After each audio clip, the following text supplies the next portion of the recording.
So how you doing? Pretty good. How are you doing? I'm doing awesome. Um, so this is sort of a new thing. I want to do sort of a driver profile, team profiles, and I want to get as many as I can get done for a lot of reasons. A lot of the guys don't know much about the other teams or the other drivers, and I think sometimes getting to know people takes down that wall that can sometimes be there. It also can help the broadcasters, right? So if they see a DogBear team profile, then GSRC can listen to that and not have to do a lot of homework and maybe have a few more things to talk about on air. So I thought that would be kind of cool. Yeah, great idea. Yeah.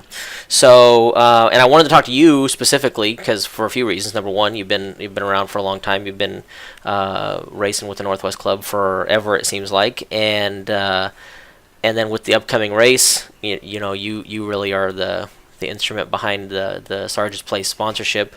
So I thought it would be kind of cool to tie all that in. So I guess we'll start off with the DogBear stuff. So how did you come about with the name DogBear for your team name? Well, of course, I have a dog, a really old dog. His name is Bear Dog, and I got an old friend of mine who died in a car accident a while ago. His son always called my dog Dog Bear instead of Bear Dog, and it just stuck. And one night we needed a name, and it just happened upon. Oh, that's funny. I love it. Yeah, I noticed your logo is. Did you guys come up with that yourself, or did that exist somewhere else? It's like this big husky dog thing. No, I think it's just some Google image Okay, cool. Yeah, that yeah. we threw together. That's how I do most of mine too, to be honest. So, very cool. All right, so Dog Bear it is. So the cast of characters on your guys' team is runs a wide variety from yourself, who's sort of goes about your business and races hard and doesn't say a lot, to Chad, who's pretty loud and a good guy. But the personalities are pretty diverse. How did you guys all come together, and how did you decide to become a team, and how do you all get along? Well, we started out just me and Gary, or Gary and I, and we just kind of started hanging out with Chad a little bit. And next thing I knew, he was just kind of there all the time, and it just seemed like the logical thing to make him part of the team. And others kind of trickled in slowly here and there. Yeah, and so I know Gary is still there and a big part of the team, isn't that right? You guys are basically the two principals. That's correct, yeah. Yeah. We shared the responsibility of calling ourselves the owners. There you go. Cool. And he still races like the Wednesday and Thursday night stuff quite a bit. Yeah. Oh, cool. Awesome.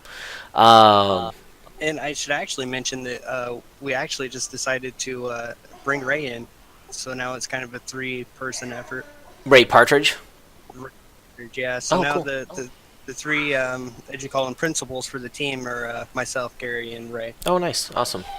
Very cool. And I know that for this year, you guys have you got a big enough team that it's the five driver limit in the pack major sort of is a limit is limiting. And I know last year you tried to run two full teams, and that wasn't as good. And then this year it seemed like you really consolidated it down to one strong team. But then you got Mark and I think isn't. Thanks, Who, Chad. Chad is on his team, so they've both run most every race. So, how did you decide who was going to be on which team, and what was the strategy there? Well, last season the strategy was to try to spread, uh, because some guys are obviously good at oval and some guys are definitely way better at road course racing. So we wanted to spread that talent out last season, and it really didn't work out good. It seems like it would be a good strategy, but it really wasn't. So this season, we just wanted to focus on having the guys who planned on running the entire season all together. And then guys who mainly want to stick to the ovals can be on their separate team. Right, right, right. And So, I was actually going to be on the team with Mark and Chad. But I wound up, I needed another driver on the main team, so so that became you. Yeah, you yeah, it you've was me. you've what you've only missed the one race, I think, isn't that right, or am I wrong on that? Yep, Okay, well that's not yeah. too bad. And then of course we're kind of coming into your sweet spot here with the Coke 600 and then Indy and all that good stuff. Yes, I am so excited for that Coke 600. Awesome. That's the one race I usually do run good in.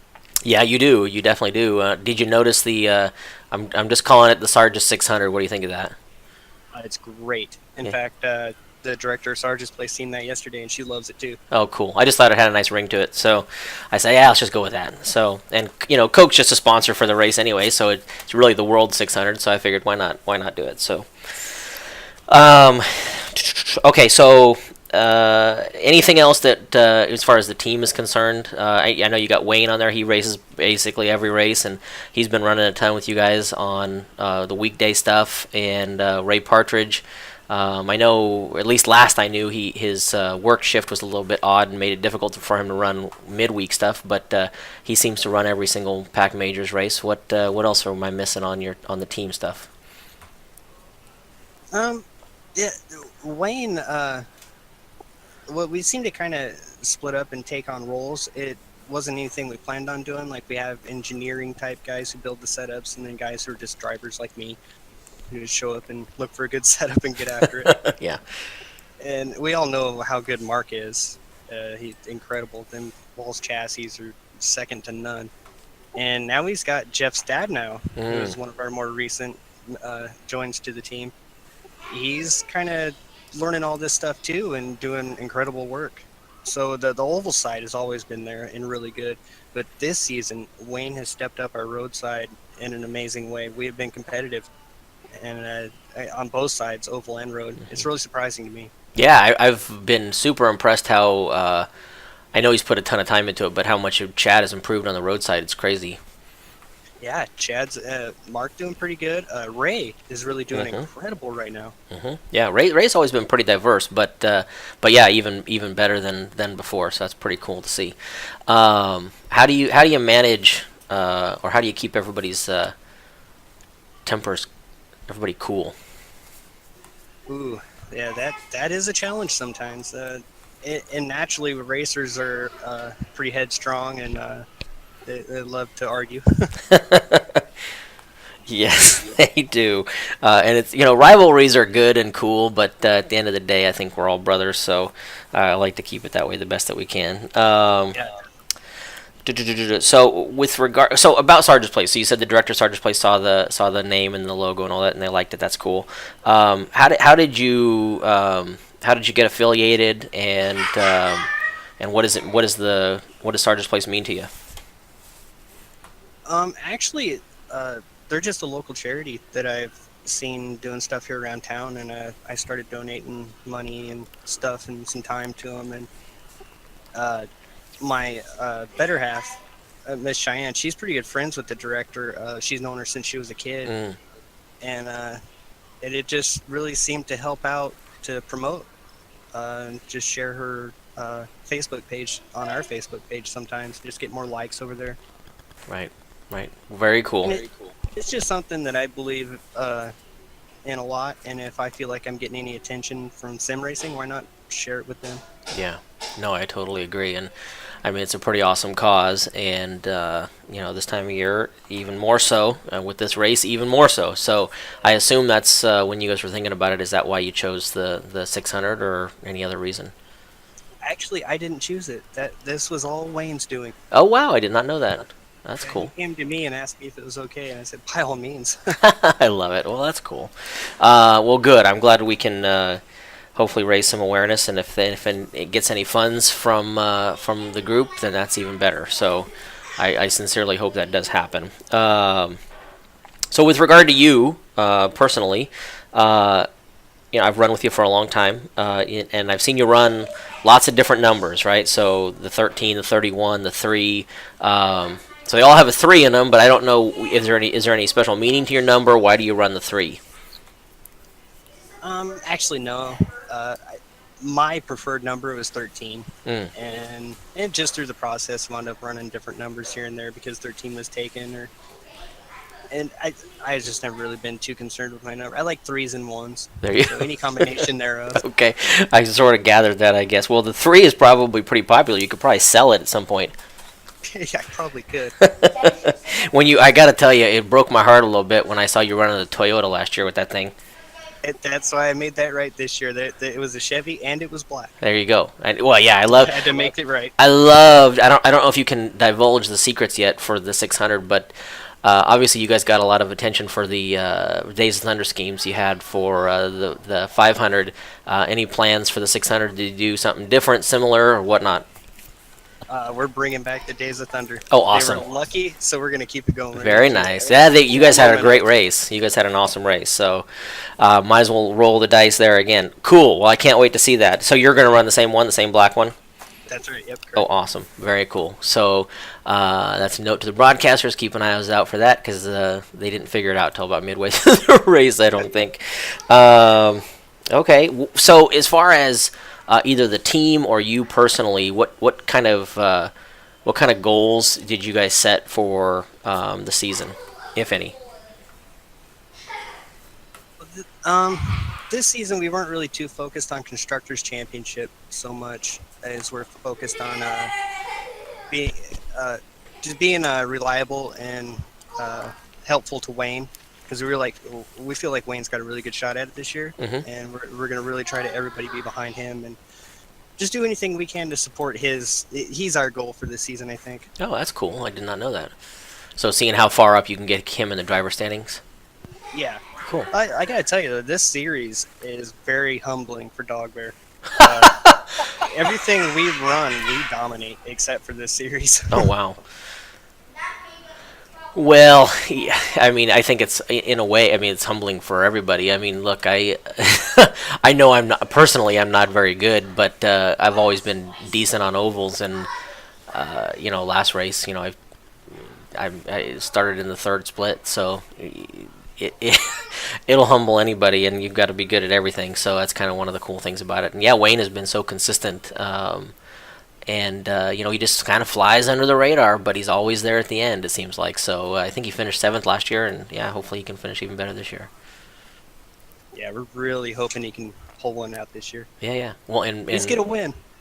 That would be awesome. Well, I know he doesn't think that's going to happen, or at least that's what he's told me, but I hope he does. That'd be super cool. So winning one of these is no easy thing, and but he is diverse enough. He could do it almost anywhere. So especially in the pro splits here at the Pac Majors, they're very stiff competition. yeah, absolutely.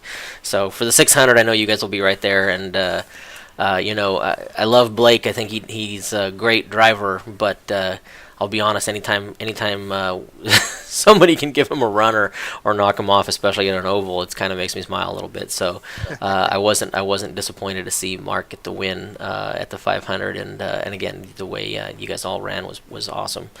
So no goals for yourself as far as the season is concerned, just to run your races and have fun. Yeah, I'd like to make it into the top 20 and try to compete all the way through the season. I have a bad habit of giving up halfway through. Well, you're not alone. I mean, I've sort of discovered that over the years of doing these things, that things kind of drop off after a certain point in the season. So I don't get offended by it anymore. It's just one of those things. People like the new season, and they like something starting up, and that's fine. But no, I hope you do, and I was pleasantly surprised to see you running the Rolex and seeing Sebring and all that good stuff. So I hope to see you at Le Mans. That'd be awesome. I cannot wait for the dirt race. How about you? Oh, me too. Yeah, that's going to be a whole new deal, and we're going to have heats and the whole bit. So I'm probably looking forward to that as much as anything on the schedule. But that's going to be awesome. So speaking of the events, though, when you look at the calendar, what do you have a favorite event and why? Well, the Coke 600 definitely is my favorite. It's just because I have a tradition of running good there. Past seasons, I've always had a pretty good, strong car. And I usually make it to the end, too, which sometimes is unusual for me. Oh, that's never predictable for anybody, frankly. But absolutely. So cool. I thought you were going to say that. So very cool. Okay. Well, that's everything I wanted to ask you. But anything you wanted to throw out to anybody out there, or any questions you had for me? I don't really have any questions for you. Thanks for putting on such a great series. The humbling thing is definite. This series is you're going up head to head against some really, really good sim racers. Yeah, no, I would agree. It's pretty cool to see, and I'm glad you guys have been a part of it. I'm glad that we started with the Northwest, and looking forward to you guys doing really well. So here, and I appreciate you taking a few minutes and answering my questions. All right. Thank you.